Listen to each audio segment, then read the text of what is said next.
لیکن یہ کہ اس وقت جو عالم عرب پر صورتحال پیدا ہو گئی اس میں ہمیں کیا کرنا چاہیے، پاکستان کے جو حالات ہیں ان میں کیا مشورے ہیں، اب میں ان چیزوں کے بارے میں آپ سے چند باتیں عرض کروں گا۔ پہلی بات تو یہ ہے کہ مشرق وسطیٰ کے مسئلے میں اس کے پس منظر کو سمجھ لینا چاہیے۔ ہمارے بہت سے احباب جو ہیں وہ فوری طور پر وقتی صورتوں کو، جیسے کہ حالات و واقعات ہوتے ہیں، صرف انہی کے اعتبار سے رائے قائم کرتے ہیں، چیزوں کا پس منظر جو ہے نگاہوں کے سامنے رہنا چاہیے۔ اس صدی کا ایک مختصر سا نقشہ ذہن میں رکھیے۔ یہ 20ویں صدی کے آغاز کے وقت، جسے ہم پورا کہتے ہیں مڈل ایسٹ، بلکہ صرف مڈل ایسٹ نہیں، پورا شمالی افریقہ سلطنت عثمانیہ کا حصہ تھا، خلافت عثمانیہ۔ لیبیا، الجزائر، مصر، پورا حجاز، یمن، پورا عراق، شام، اور یہ شام ہی کے حصے ہیں در حقیقت، اردن اور لبنان، یہ سب یہ شام عرب، عراق عرب، یہ پورا علاقہ خلافت عثمانیہ یہ اس کا حصہ تھا۔ پہلی جنگ عظیم میں انگریزوں نے عربوں کو بغاوت پر آمادہ کیا، غداری پر آمادہ کیا، انہوں نے خلافت عثمانیہ کے خلاف بغاوت کی، بیج بوئے ان کے دلوں کے اندر نفرت کے، ابھارا انہیں کہ تم ترکوں کے غلام کیوں ہو، تمہیں خود حاکم ہونا چاہیے، تم کھڑے ہو جاؤ، ہم مدد کریں گے، تم بغاوت کرو، تم ان ترکوں کے خلاف ہماری مدد کرو، ہم تمہیں آزاد کر دیں گے، تم اپنے پاؤں پر خود کھڑے ہو جانا۔ یہ بہت ہی ہمارے لیے دردناک المیہ ہے اس پہلی جنگ عظیم کا۔ کرنل لارنس جیسا شخص، برطانوی استعمار، اور اس کے نتیجے میں عربوں نے بغاوت کی۔ اور اس قدر دردناک بات آپ کو بتا رہا ہوں، میں پہلی مرتبہ جب سن 62 میں حج کے لیے گیا مدینہ منورہ میں، ابھی وہ ریل کے انجن کھڑے ہوئے تھے۔ یہ ترکی کے زمانے میں، سلطنت عثمانیہ کے زمانے میں بغداد سے مدینے تک ریلوے لائن تھی۔ یہ پورا ایک عالم سلطنت عثمانیہ، صرف سلطنت نہیں، خلافت عثمانیہ، پوری ٹرینیں جو ہے ترکوں کی اڑائی گئی، ہزاروں ترکوں کو شہید کیا گیا، یہاں تک کہ صحن حرم میں شہید کیے گئے سینکڑوں ترک۔ یہ جرم تھوڑے نہیں ہے، معمولی نہیں۔ آج جس کی سزا مل رہی ہے، معلوم ہونا چاہیے کہ وہ جرائم کون کون سے تھے۔ اب بھی جو لوگ گئے ہیں انہوں نے دیکھا ہوگا، ترکی کا قلعہ موجود ہے اوپر پہاڑی کے اوپر، حرم کا جو سب سے بڑا دروازہ ہے باب ملک عبدالعزیز، اس کے سامنے ایک لائبریری ہوتی تھی، اب تو غالباً وہ بھی گرا دی گئی ہے، اس کے پیچھے پہاڑی پر ترکوں کا قلعہ ہے پرانا، اس پر توپیں موجود تھیں۔ جب بغاوت ہوئی ہے، جو حرم میں آئے ہوئے تھے ترک فوجی، ظاہر بات ہے نہتے، وہ تو نماز پڑھنے آئے ہوئے تھے، ان کو وہاں ذبح کیا گیا ہے، اور ترکوں نے اپنی توپیں استعمال نہیں کی کہ کہیں بیت اللہ کو کوئی اذن نہ پہنچ جائے۔ بہرحال یہ غداری ہوئی ہے پہلی جنگ عظیم کے دوران، اور نہ صرف ترکوں پہ عربوں نے کی ہے۔ جیسا کہ میں نے کہا تھا، دو ہیں سب سے بڑے مجرم روئے ارضی کے اوپر امت مسلمہ کے طبقات۔ ہمارا پنجابی سپاہی بھی جا کر انگریزوں کی مدد کر کے ایلن بی کو قبضہ جو لے کر دیا بغداد کا، اس میں ہمارے مسلمان پنجابی سپاہی بھی شامل تھے۔ یہ خون چکاں باب ہے ہماری تاریخ کا اس صدی کا۔ لیکن اس کے بعد سلطنت عثمانیہ کے ٹکڑے ہو گئے، چیچڑے ہو گئے۔ ایک انگریز نے لکھا ہے یہ جملہ، زہر میں بجھا ہوا جملہ، کہ تاریخ میں یہ بات ثبت ہو جائے گی کہ ایک انگریز نے اس سلطنت کے ٹکڑے کر دیے کہ جو عمر فاروق نے قائم کی تھی رضی اللہ تعالی عنہ۔ یہ پورا عالم، یہ تمام علاقہ کس نے فتح کیا تھا؟ یہ بات ہاتھ بدل گئے تھے، پھر ترک آ گئے، خلافت عثمانیوں کے پاس چلی گئی، لیکن یہ سلطنت تو حضرت عمر رضی اللہ تعالیٰ عنہ کے زمانے سے چلی آ رہی تھی۔ اس کو ایک انگریز کرنل نے، اور اس نے بغاوت میں آمادہ کر کے عربوں کو اور ترکوں کے پیٹھ میں چھرا ڈھپوا کر ان کے ذریعے سے اور ٹکڑے کر دیے۔ لیکن جب جنگ ختم ہوئی، اب انہوں نے کہا کہ اب ہمیں آزادی دیجیے، تو اب انہیں معلوم ہوا کہ غداروں کو دنیا میں کیا ملتا ہے، ٹکڑے کر دیے گئے۔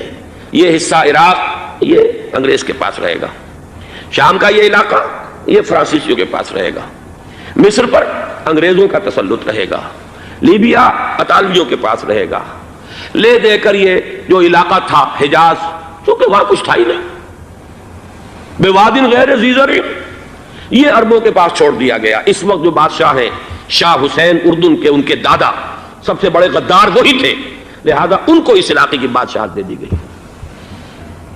اس کے بعد نجد سے ایک تحریک اٹھی ہے، وہ سعودی جو خاندان ہے وہ نجد سے اٹھا۔ نجد میں اس وقت کچھ بھی نہیں تھا، وہ تو صرف ریت کے تودے تھے اور کچھ بھی نہیں، لہذا ادھر کسی استعماری قوت کو دیکھنے کی ضرورت ہی نہیں تھی۔ وہ تو بعد میں تیل برآمد ہوا اور اس کی حیثیت ہو گئی، اور یہ امارات کا علاقہ جو ہے اس کی دنیا میں اب گویا کہ یوں سمجھیے کہ جو سب سے زیادہ اہم علاقے ہو سکتے ہیں روئے ارضی کے نقشے پر، ان میں سے ایک وہ ہو گیا، لیکن یہ اس وقت کی بات میں کر رہا ہوں، کوئی حیثیت نہیں تھی، لہذا اس کو چھوڑ دیا گیا۔ یہ ہے تاریخی پس منظر، یہ لکیریں جو کھینچی گئی ہیں، یہ ایک ملت اسلامیہ کو جو قومیتوں میں تقسیم کیا گیا، پھر نعرے لگوائے گئے المصر للمصریین الشام للشامیین، اب شامی ایک علیحدہ قوم ہو چکے ہیں، مصری ایک علیحدہ قوم ہو چکے ہیں، عراقی ایک علیحدہ قوم ہو چکے ہیں۔ یہ ساری تقسیمیں استعمار کی پیدا کرنا ہے، اس کا کوئی تعلق اسلام کے ساتھ نہیں۔ اب ضرورت تو اس بات کی تھی کہ استعمار کے پنجے جب یہاں سے کچھ ہٹے، دوسری جنگ عظیم کے بعد ایک دور آیا، امریکہ ابھرا ہے دنیا کی عالمی سطح پر سیاست میں، اس کے ہاں کچھ آزادی کے تصورات تھے، اس نے بھی سپورٹ کیا۔ برطانیہ کمزور ہو چکا تھا، وہ اتنے بڑے علاقے کو اب ہولڈ نہیں کر سکتا تھا۔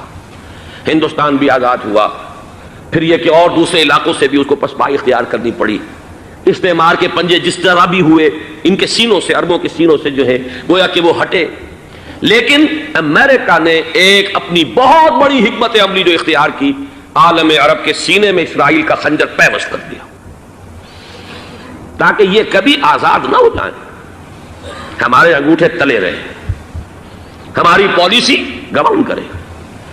یہ استعمار کا دوسری جنگ عظیم کے بعد جہاں برطانوی استعمار، فرانسیسی استعمار رفتہ رفتہ یہ ہٹنے شروع ہوئے، صدر ناصر نے انگریزوں کو اٹھا کر پھینکا میڈیٹرینین میں اور دوسرے جگہوں سے، الجزائر نے آزادی حاصل کی فرانس سے، اطالویوں سے جو ہے لیبیا والوں نے آزادی حاصل کی، یہ ہو گیا، لیکن ایک خنجر پیوست کر دیا گیا اسرائیل کا سینہ عرب میں۔ اس صورتحال میں ظاہر بات ہے کہ ایک تو بڑی آئیڈیل پوزیشن تھی کہ پورا عالم اسلام متحد ہو، لیکن وہ تو بہت دور کا خواب معلوم ہوتا ہے۔ علامہ اقبال سے بڑا کوئی نقیب نہیں ہے ملت اسلامی کی وحدت کا، ایک ہو مسلم حرم کی پاسبانی کے لیے نیل کے ساحل سے لے کر تا خاک کاشغر، لیکن انہیں بھی اپنے لیکچرز میں کہنا پڑا کہ اس وقت جو صورتحال ہے پورے عالم اسلام کی ایک وحدت بن جانا تو تقریباً ناممکن نظر آ رہا ہے، اگر کسی طرح ایک common wealth of Muslim nations وجود میں آ جائے تو بھی بڑی کامیابی ہوگی، لیکن اس سے بھی پہلے یہ تو زیادہ آسان تھا کہ عالم عرب ایک وحدت کی شکل اختیار کر لے۔ یہ تو ایک قوم ہے، اکثر و بیشتر ایک نسل یا زیادہ دو نسلیں کہہ دیجیے، شمالی افریقہ میں بربر نسل بھی ہے، باقی تو سب عرب ہے۔ یہ پورا عالم ایک نسل، ایک زبان، پورے اتنے رقبے کے اوپر بولے جانے والی ایک زبان، یہ تو ایک ہو جائے۔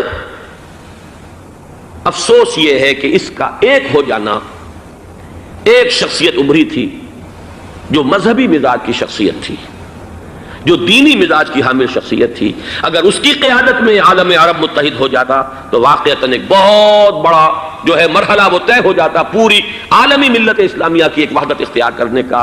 وہ شخصیت تھی شاہ فیصل شہید کی، اور اس لفظ کے ساتھ ہی آپ کے ذہن میں آ گیا ہوگا کیوں انہیں شہید کر دیا گیا، کس نے کیا کرایا،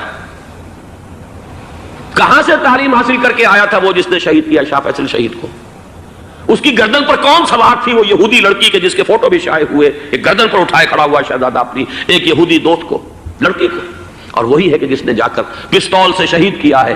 جہاں میں اچھی طرح جان لیجئے، جیسے بارہا میں نے عرض کیا ہے کہ حضرت عمر کو شہید کرنے والا کہنے کو ابو لولو فیروز تھا، لیکن اس کے پیچھے پورا ایرانی نسل پرستی کا جو پورا پس منظر ہے، اسے تو ہر شخص جس کی ذرا بھی نگاہ جو ہے جو صرف منظر کو نہ دیکھ رہی ہو، پس منظر کو بھی دیکھنے والی ہو، وہ تو جان دے گی کہ ابو لولو فیروز ایک فرد کا نام نہیں تھا، وہ ایران کا انتقام تھا عالم عرب سے۔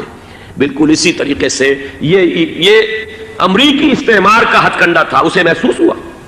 شاہ فیصل مذہبی مزاج کا شخص، یہ ابھر رہا ہے، اور یہ شاہ فیصل کی حکمت عملی کا ذرا آپ اندازہ کیجئے۔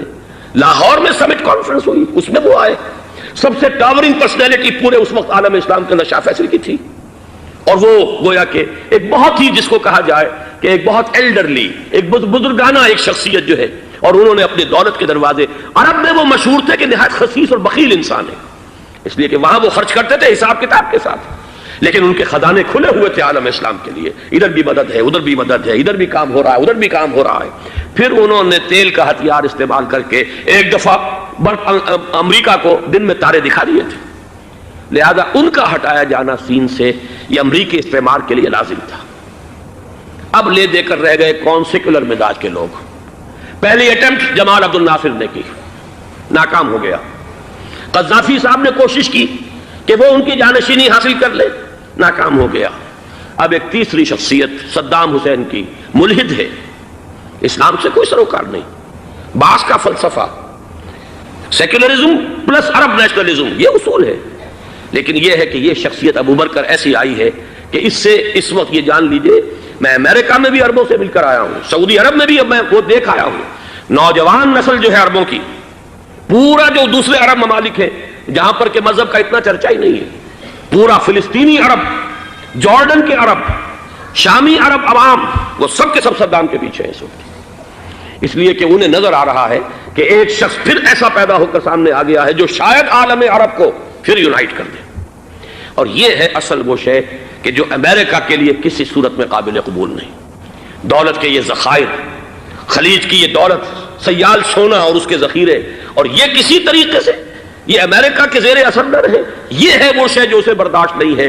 وہ کوئی اربوں کی محبت میں نہیں آیا 2.5 لاکھ فوج لے کر، وہ کوئی شاہی عرب جو خاندان ہے سعودی، اس سے اس کی کوئی دلچسپی نہیں ہے، کوئی پتہ نہیں کہ وہ خود ان کو ہٹا دے اور وہاں پر کوئی جمہوری ڈھانچہ جو ہے وہاں پہ کھڑا کروا دے خود امریکہ۔ اس لیے کہ سعودی عرب میں دیکھ آیا ہوں، حالات اگرچہ ظاہر بات ہے کہ زیادہ گہرائی میں تو وہاں جانے کا موقع ہی نہیں ہوتا، بہت ہی مستبد حکومت ہے، لیکن صاف نظر آ رہا ہے کہ اس وقت دونوں طبقے نوجوانوں کے جو ہے وہ شاہی خاندان کے شدید خلاف ہو چکے ہیں۔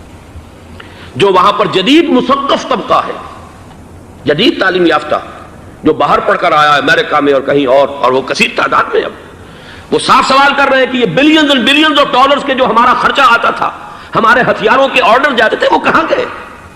کل 65,000 فوج، اور عرب کے پاس، سعودی عرب کے پاس اتنے ٹینک بھی نہیں ہیں جتنے کہ یمن جیسے غریب ملک کے پاس ہے، تو ہمارا روپیہ یہ گیا کہاں؟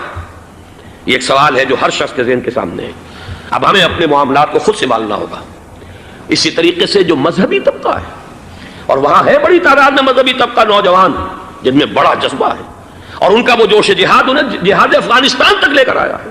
سینکڑوں عرب نوجوان یہاں جو ہے شہید ہوئے، اپنے ملک میں تو انہیں بولنے کی بھی کوئی امکان نہیں ہے، لیکن یہاں وہ جذبہ جو اندر اندر پروان چڑھ رہا ہے، وہ جذبہ انہیں لایا ہے، اور افغانستان کی سنگلاخ وادیوں کے اندر انہوں نے جام شہادت نوش کیا ہے۔ وہ طبقہ بھی شدید مخالف ہو چکا ہے کہ انہوں نے امریکیوں کو بلا کر، ان میں یہودی بھی ہیں، عیسائی تو ہے ہی ہے، یہودی ہیں، یہودی عورتیں ہیں، جو کچھ اب وہاں بے حیائی اور بے پردگی کے مناظر نظر آ رہے ہیں۔ یہ سرزمین عرب، میں نے امریکہ میں تقریر سنی ہے، اسنا کے جو فائنل ان کا ایک سیشن تھا، اسلامک سوسائٹی آف نارتھ امریکہ، جس میں میں مدعو کیا گیا تھا، اور اسی لیے میں نے یہ سفر کیا تھا۔ ایک نوجوان نے جو تقریر وہاں پر کی ہے، واقعہ یہ ہے کہ میں حیران رہ گیا اس کی جرأت کا۔ اس نے کہا کہ حضور نے فرمایا تھا کہ جزیرہ نما عرب میں 2 دین جمع نہیں ہو سکتے، اور آج شاہی خاندان کی صرف اپنی حکومت کو بچانے کے لیے امریکیوں کو اتنی بڑی تعداد میں بلا لیا گیا ہے، جن میں موبائل چرچ بھی ہیں، موبائل سینیگوگز ہیں، یہودی مرد اور عورتیں جو ہے دندناتے پھر رہے ہیں آج عرب کی سرزمین پر۔ لہذا جو مذہبی طبقہ ہے وہ اس پر شدید رد عمل جو ہے اس کے اندر پایا جاتا ہے۔ یہ حالات ہیں جو میں آپ کے سامنے چاہتا تھا کہ رکھ دوں۔ یہ وہ شامت اعمال ہے۔ ایک طرف یہ کہ وہ شخصیت جو ہے صدام حسین کی، وہ کوئی پسندیدہ شخصیت نہیں، لیکن یہ کہ اس شخصیت کو تقویت دینے والے بھی تو یہی لوگ تھے۔ انہیں خطرہ تھا ایران کے انقلاب سے کہ کہیں اسی قسم کا کوئی انقلاب ہمارے ہاں نہ آ جائے، لہذا انقلاب ایران کو ایکسپورٹ نہ ہونے دے، اس لیے انہوں نے اسی صدام حسین کو بلینز اور بلینز آف ڈالرز کی مدد دی۔ آج وہی ہے، عربی کی تو ایک کہاوت بھی ہے، سمن کلبک، یا کو لوگ اپنے کتے کو کھلا پلا کے موٹا کرو، کسی روز تمہیں کو کاٹے گا۔ آج وہ تو انہیں کاٹ رہا، لیکن یہ کہ اس کا جو علاج تجویز ہوا ہے وہ انتہائی خوفناک ہے۔ 2.5 لاکھ امریکی، وہ استعمار کے پنجے جو بمشکل عالم عرب کے سینے سے جو گڑے ہوئے تھے اس استعمار نے، مشکل ہٹے تھے کہ ایک دم اب وہاں پر خبریں آ رہی ہیں، فرانسیسی بھی آ رہے ہیں، برطانوی بھی آ رہے ہیں، کہاں کہاں سے فوجیں آ رہی ہیں، اور وہاں پر 2.5 لاکھ تو صرف امریکن آرمی کا، اس میں تقریباً 1.5 لاکھ تو پہنچ چکی، اور جو بھی ہوگا وہاں پر جیسا کہ میں نے عرض کیا ہے اس قدر خوفناک سین ہے۔ میں نے بہت سے حضرات واقف ہوں گے، کئی مرتبہ میں نے حوالہ دیا ہے مولانا سید حامد میاں رحمہ اللہ کا، انہوں نے ایک دفعہ مجھے بتایا تھا کہ احادیث میں جو قرب قیامت کے حالات و واقعات کی پیشن گوئیاں ہیں، ان میں یہ ہے کہ وہ جو آخری جنگ ہونی ہے جو کہ دجال کے خلاف ہوگی مسلمانوں کی، اور جس میں کہ حضرت مسیح علیہ السلام کا نزول ہوگا، جس کے سلسلے میں اس سے پہلے ایک جنگ ہوگی بہت خوفناک، بہت خوفناک۔ اور عجیب الفاظ ان کے یہ تھے کہ اس میں ایک طرف مسلمان اور عیسائی اور یہودی تینوں ہوں گے۔ یہ بات سمجھ میں نہیں آتی تھی کہ مسلمان اور یہودی ایک جگہ کیسے جمع ہو سکتے ہیں۔ آج وہ نقشہ نظر آ گیا ہے۔ آج اسرائیل، امریکہ، سعودی عرب اب یہ ایک ہیں، بلکہ چلتے آئیے مصر، اسرائیل، سعودی عرب اور جو بھی ان کے حواری ہیں وہ سب ایک صف میں کھڑے ہیں، اور ان کے اوپر سیادت کس کی ہے؟ امریکہ کی۔ وہ نقشہ آ گیا ہے۔ اور اس جنگ کے سلسلے میں مولانا حامد میاں رحمہ اللہ نے مجھے بتایا تھا کہ حدیث میں الفاظ آئے ہیں، اتنے لوگ ہلاک ہوں گے، اتنے لوگ ہلاک ہوں گے، اتنے لوگ ہلاک ہوں گے کہ ایک پرندہ سینکڑوں میل تک اڑتا ہوا چلا جائے گا اور اسے سوائے لاشوں کے اور کچھ نظر نہیں آئے۔ یہ نقشہ خاکم بدہن تلا ہوا ہے، کھڑا ہوا ہے۔ جو بھی ہوگا کیمیاوی جنگ، کیمیاوی وارفیئر، کیمیکل وارفیئر، اور پھر ایٹمک وارفیئر، جس کی کھلی دھمکیاں دی جا چکی ہیں۔ کبھی کوریا کے بارے میں اندیشہ تھا کہ یہ درندے خدا کی دھرتی کو، کوریا کی غریب بستی کو ناگاساکی بنا کے چھوڑیں گے، ہیروشیما بنا کے چھوڑیں گے۔ آج وہ صورتحال جو ہے عالم عرب پر، heart of the Arab land, اس پر یہ صورتحال بالکل تلی کھڑی ہے۔ اس میں ہمیں کیا کرنا چاہیے؟ میں نے یہ چاہا کہ پورا پس منظر آپ کے سامنے ہو، صرف وقتی سا کوئی ایک نعرہ، وقتی سی کوئی ایک خبر، اس کے حوالے سے ایک جذبات کا معاملہ، پورا ایک پس منظر سامنے رکھیے۔ اب وہ آپ کو شاید میری باتیں جو ہیں وہ سمجھ میں آ جائیں۔ نمبر ایک، ہمیں کسی صورت اس جنگ میں امریکہ کے گھڑے کی مچھلی نہیں بننا چاہیے۔ امریکہ اسلام کے تحفظ کے لیے نہیں آیا، امریکہ حرمین کی حفاظت کے لیے نہیں آیا، امریکہ اپنے مفادات، عالمی مفادات کے تحفظ کے لیے آیا، اور زیادہ سے زیادہ آپ کہہ سکتے ہیں کہ وہ سعودی شاہی خاندان کی حفاظت کے لیے آیا۔ اور بڑا عمدہ مضمون چھپا تھا پچھلے، بلکہ ابھی تک تو وہ تازہ ہی ہے جب تک نیا نہیں آتا، ندا میں، جس کا عنوان تھا اربوں کا چھرا اور اربوں کا گدا۔ سارے پیسے بھی انہیں سے لے رہے ہیں۔ $12 بلین کا ایک چیک لے کر گیا جیمز بیکر۔ اندازہ تو کیجیے دنیا کہاں سے کہاں پہنچ گئی۔ میں حیرت ہوں کہ دنیا کیا سے کیا ہو جائے گی۔ 2 ماہ قبل اس کا تصور نہیں ہو سکتا تھا۔ اتنی بڑی قوت امریکہ کی، تباہ کن قوت، اور جمع ہو جائے گی عرب کے اندر۔ لیکن یہ کہ وہ کاسٹ بھی اربوں ہی کی ہوگی، انہی کا چھرا، انہی کا گلا۔ ہمیں کرنا یہ چاہیے، اللہ تعالی ہماری حکومت کو، ہمارے سیاستدانوں کو، ہمارے ذمہ دار لوگوں کو ہدایت دے، وہ امریکہ کے گھڑے کی مچھلی نہ بنے۔ اس کے تحفظ کے لیے یا شاہی خاندان کی حفاظت کے لیے بہت کچھ انہوں نے عیش کر لیے، کافی عیش کر لیے۔ باقی یہ کہ اب جو کچھ ہونا ہے وہ ہونا ہے۔ حرمین شریفین کو تو خود عرب کے لوگ کہتے ہیں کہ کوئی خطرہ نہیں ہے۔ سارا جھگڑا تو وہ تیل کی دولت کا ہے۔ وہ تیل کی دولت جو ہے وہ شمال مشرقی کونے کے اندر ہے۔ بلکہ یہ کہ جو رد عمل پیدا ہوا عالم اسلام میں اور سعودی عرب میں، خود اس کے مذہبی نوجوانوں میں امریکی فوجوں کی آمد کے خلاف اس کا جواب دیا گیا رابطہ عالم اسلامی کی طرف سے کہ یہ جو بھی جنگ کا محاذ ہے، جو فوجیں ہیں، یہ حرمین سے تو 1500 کلومیٹر دور ہیں، تو حرمین کو تو کوئی خطرہ نہیں ہے۔ خطرہ ہے امریکہ کے عالمی مفادات کو۔ آج آپ کو معلوم ہے دنیا 2 طبقوں میں بٹی ہوئی ہے، دی رچ اینڈ دی پور۔ یہ جو اقوام ہیں، جو 6-7 قومیں شمار ہوتی ہیں دنیا کی دولت مند قومیں، ان کے لیے خطرہ ہے کہ یہ اگر ہم ان کا جو سب سے بڑا ذریعہ ہے اس کا صنعت کا، یہ تیل، اگر اس کو کچھ ہو گیا تو ان کی سب کی اکانومی جو ہے وہ دم دھڑام سے زمین پر آ جائے گی، وہ بھی برابر ہو کر رہ جائیں گے دنیا کے دوسرے ملکوں کے۔ یہ اس کی حفاظت کے لیے آئے ہیں۔ ہمارے نوجوان کو آج میں سوچتا ہوں کاش کہ ہمیں معلوم ہو، ہمیں وہ تاریخ دہرانی نہیں چاہیے کہ ہم نے پہلی جنگ عظیم میں انگریزوں کے استعمار کے پنجے گڑوانے کے لیے اپنی جانیں دیں۔ پنجاب کا نوجوان، پنجاب کا مسلمان سپاہی بھی جا کر ایلن بی کو قبضہ دلوانے کے اندر اور بغداد پر قبضہ کرانے میں اس کے تعاون کیا، اس کی مدد کی۔ کیا آج بھی وہی تاریخ اپنے آپ کو دہرائے گی؟ آج ہمارا فوجی جائے گا وہاں پر امریکہ کے تحفظ کے لیے، اس کے مفادات کے تحفظ کے لیے۔ پہلی بات یہ کہ یہ ہرگز نہیں ہونا چاہیے۔ ہونا کیا چاہیے؟ پہلی کوشش یہ ہو کہ یہ بین الاسلامی معاملہ بنے، مسلمان امت آئے، امریکی فوجیں جائیں، فرانسیسی جائیں، برطانوی جائیں۔ ہاں اس صورت میں میں کہتا ہوں پاکستان کا ایک ایک بچہ وہاں جائے اور اپنی جان قربان کر دے، اس لیے کہ یہ قرآن کا حکم ہے۔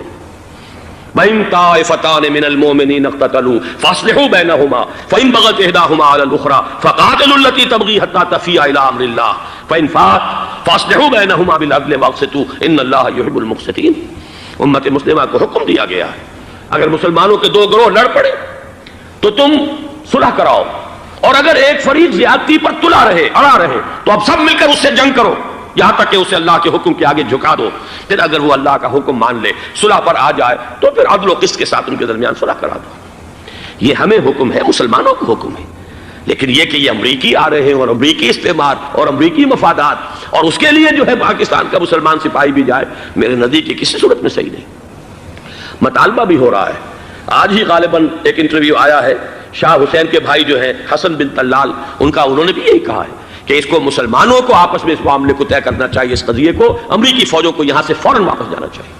اور یہی بات میں یقیناً تائید کروں گا، تحسین کروں گا، یہی موقف ایران کا ہے۔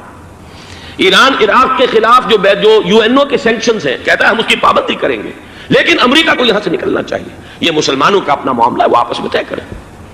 پاکستان کو بھی یہی موقف اختیار کرنا چاہیے پوری قوت کے ساتھ۔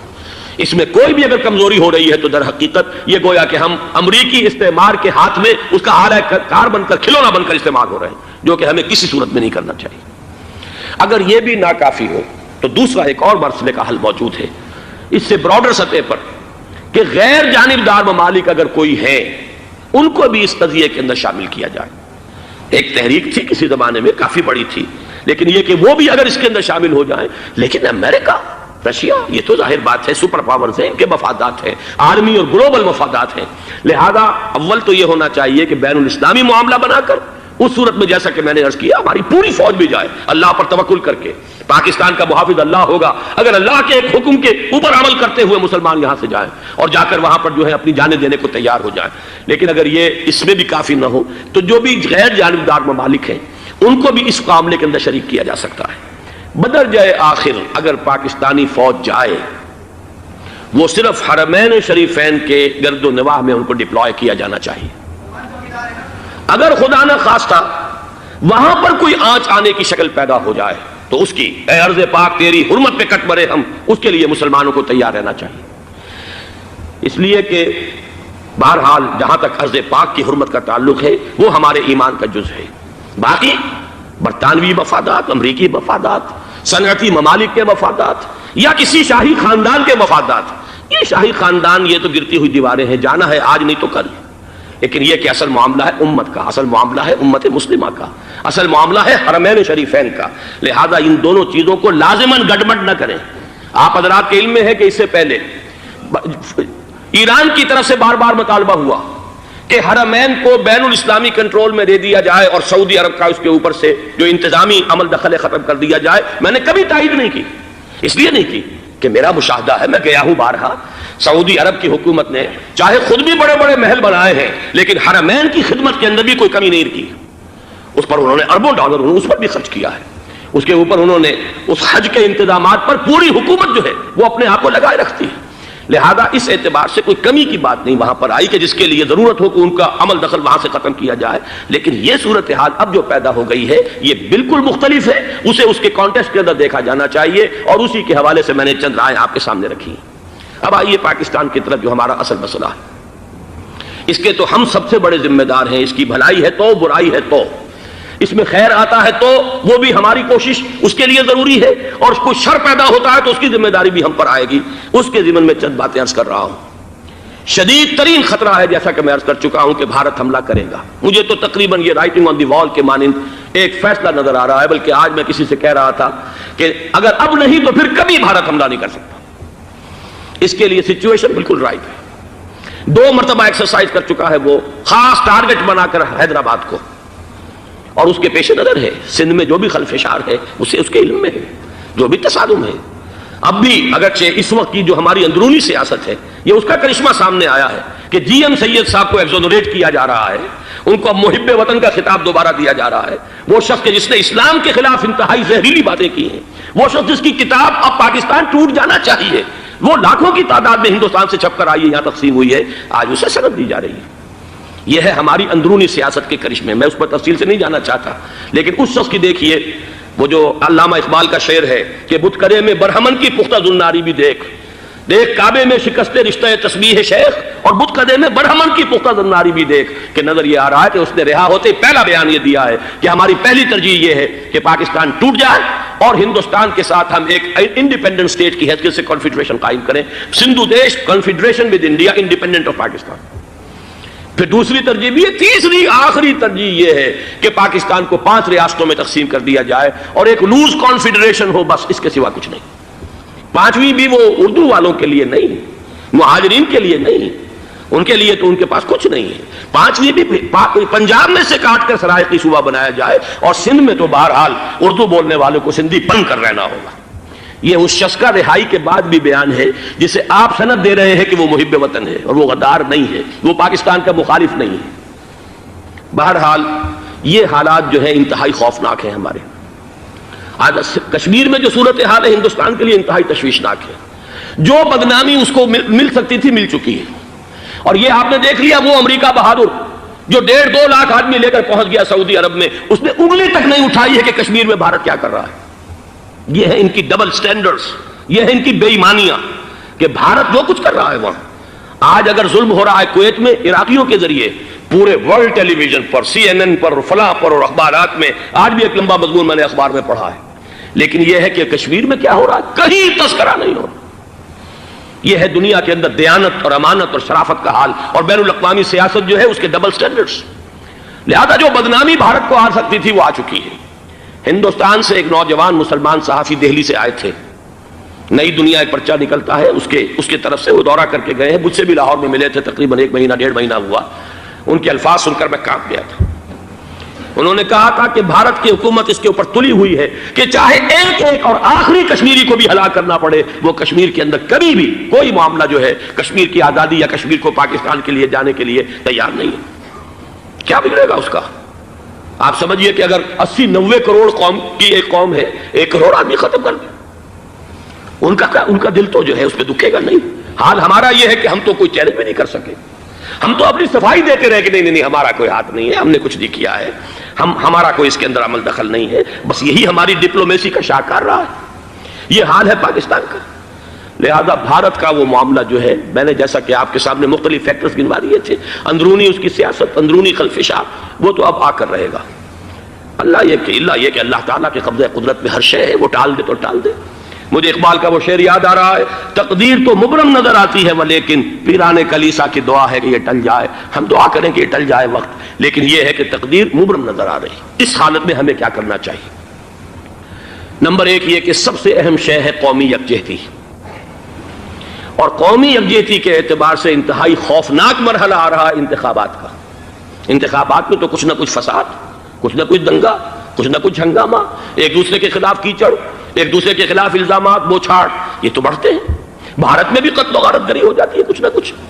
لہذا یہاں پر بھی پیر پگاڑا صاحب جو ہمیشہ سے کہتے چلے آ رہے ہیں فیملی پلاننگ، آج پھر ان کا جملہ آ گیا ہے کہ شاید اس انتخابات میں فیملی پلاننگ کے ذریعے سے کوئی بہت بڑا کام ہو جائے۔ پہلی بات تو یہ ہے کہ میں نے اب تک یہ کہا ہے کہ انتخاب کسی صورت میں پوسٹ پون نہیں ہونے چاہیے۔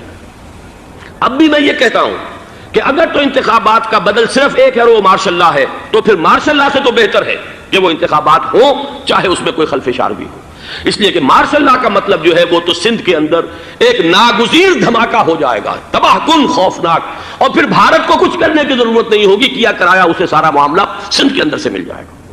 مارشل لا ہرگز نہیں ہونا چاہیے۔ وہ بات جو سن 80 میں نے 18 اگست 1980 کو کہی تھی ضیاء الحق مرحوم سے، آج پھر اسی بات کی میں تکرار کر رہا ہوں، اعادہ کر رہا ہوں۔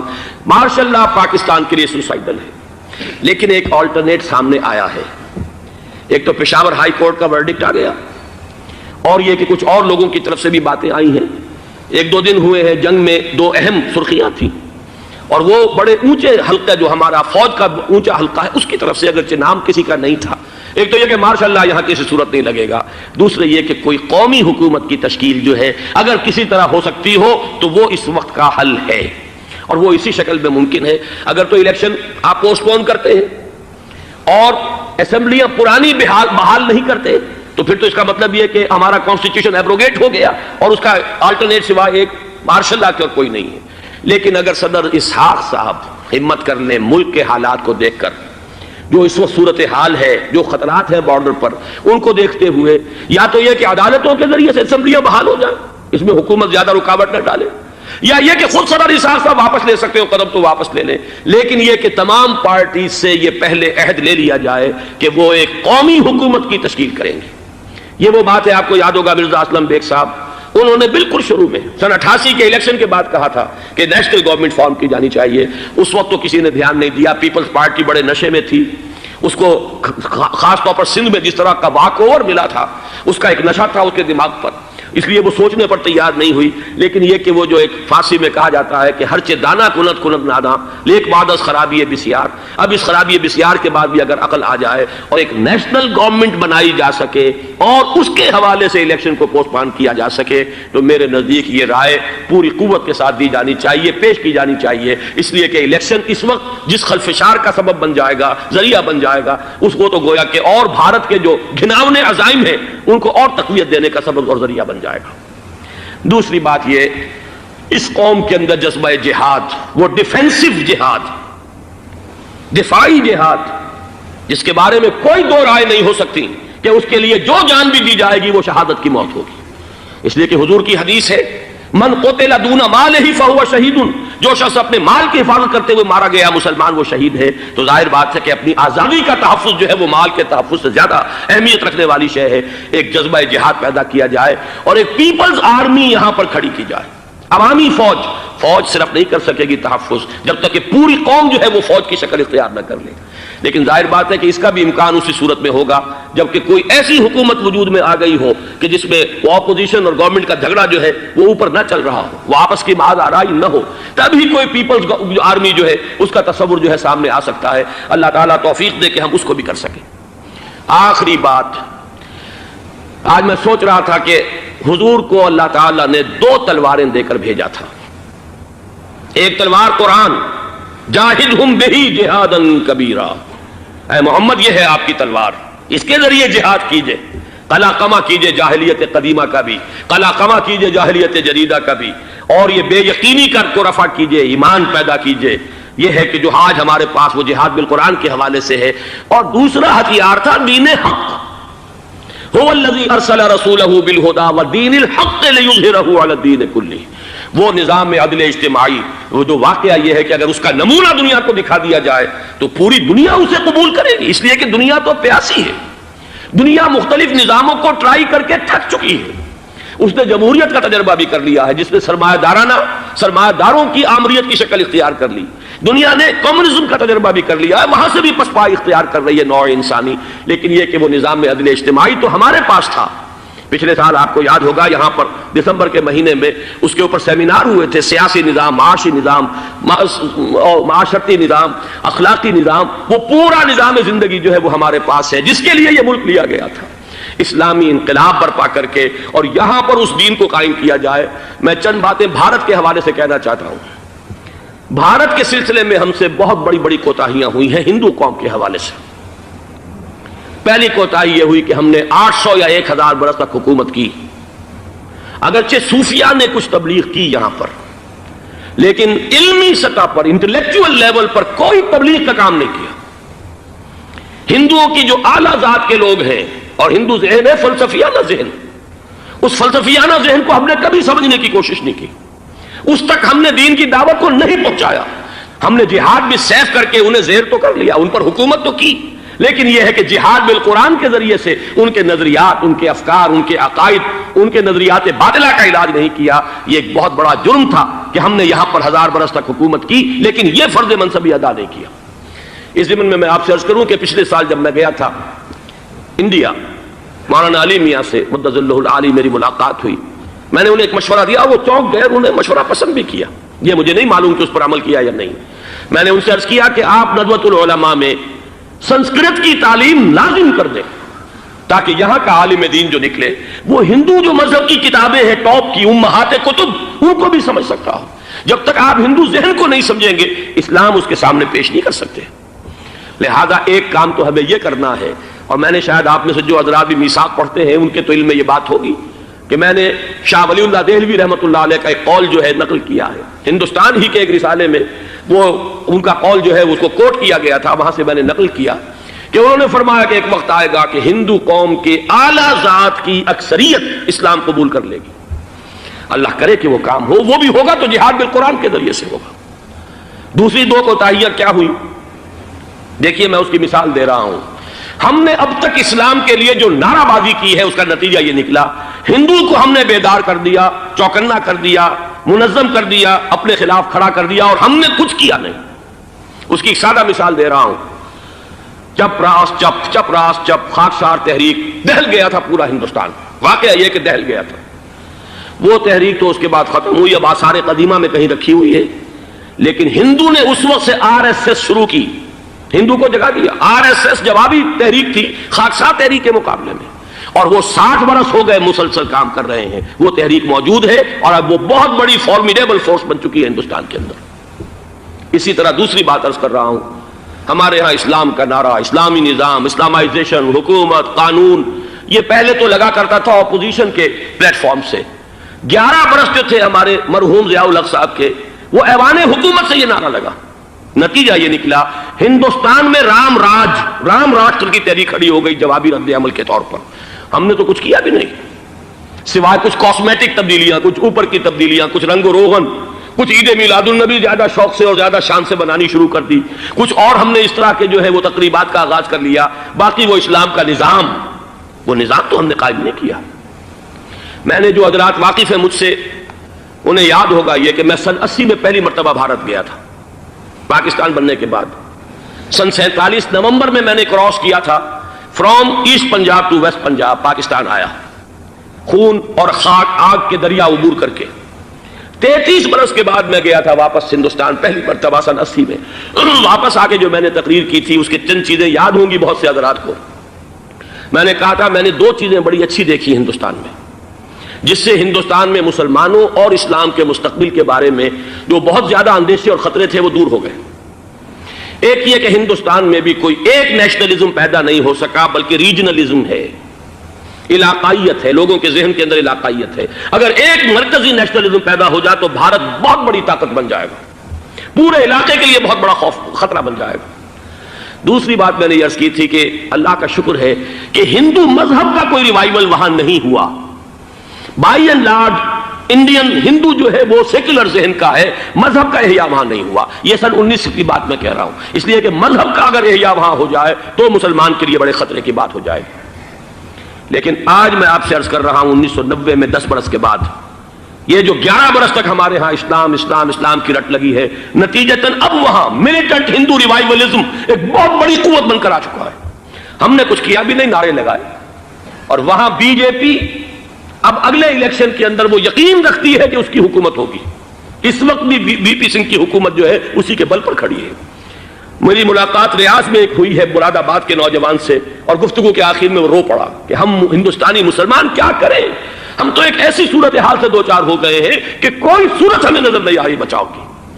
30 اکتوبر کی ڈیٹ دی ہوئی ہے VHP نے، وشوا ہندو پریشد جو ہے VHP، اس کے دے رکھی ہے کہ ہم نے ہر صورت کچھ بھی ہو جائے. اور ایسے ایسے طریقے ان کے ہیں. وہ پہلے اینٹیں انہوں نے روانہ کرنی شروع کی تھی، اس کے بعد اب یہ ہے کہ ایک ایک گاؤں سے ایک ایک آدمی آئے گا، 30 لاکھ گاؤں سے ایک ایک آدمی چل کر آئے گا. اور وہ جب پہنچیں گے تو کوئی ان کے اوپر چونکہ ایک ایک آدمی چل کر آ رہا ہوگا، کوئی دفعہ 144 حکومت کی نہیں لگ سکے گی. اور ہم جب اتنے لوگ جمع ہو جائیں گے لا محالہ ہم نے وہ مندر جو ہے تعمیر کرنا ہے اور وہ مسجد گرا دینی ہے. اور ادھر مسلمان جو ہے آخری طور پر طے کیے ہوئے ہیں کہ چاہے ہم سب کٹ مریں لیکن ہم یہ مسجد گرنے نہیں دیں گے. خدا نہ خواستہ یہ صورتحال اگر بالفعل ہو جاتی کنفنٹریشن، اس وقت تو پھر بھی جو حکومت UP کی ہے وہ کچھ نہ کچھ مسلمانوں کا ساتھ دے رہی ہے. لیکن یہ کہ بے بس ہوتے کوئی دیر نہیں لگے گی. اگر لاکھوں لوگ جمع ہو جائیں اس شہر کے اندر، ایودھیا کے اندر، تو ظاہر بات ہے ہر حکومت گھٹنے ٹیکنے پر مجبور ہو جاتی ہے. 50,000 اہل تشیع نے ضیاء الحق صاحب کے گھٹنے ٹکوا دیے تھے، داغ رگڑوا دی تھی، اور وہ جو آرڈیننس تھا زکوٰۃ آرڈیننس اس میں ترمیم کروا دی تھی. کیا ہوگا؟ نہایت خوفناک صورتحال ہے. لیکن اگر ہم یہاں اسلام صرف نام نہ ہو عملاً قائم کر کے دکھا دیں، مجھے یقین ہے کہ خود ہندو اسے قبول کرے گا.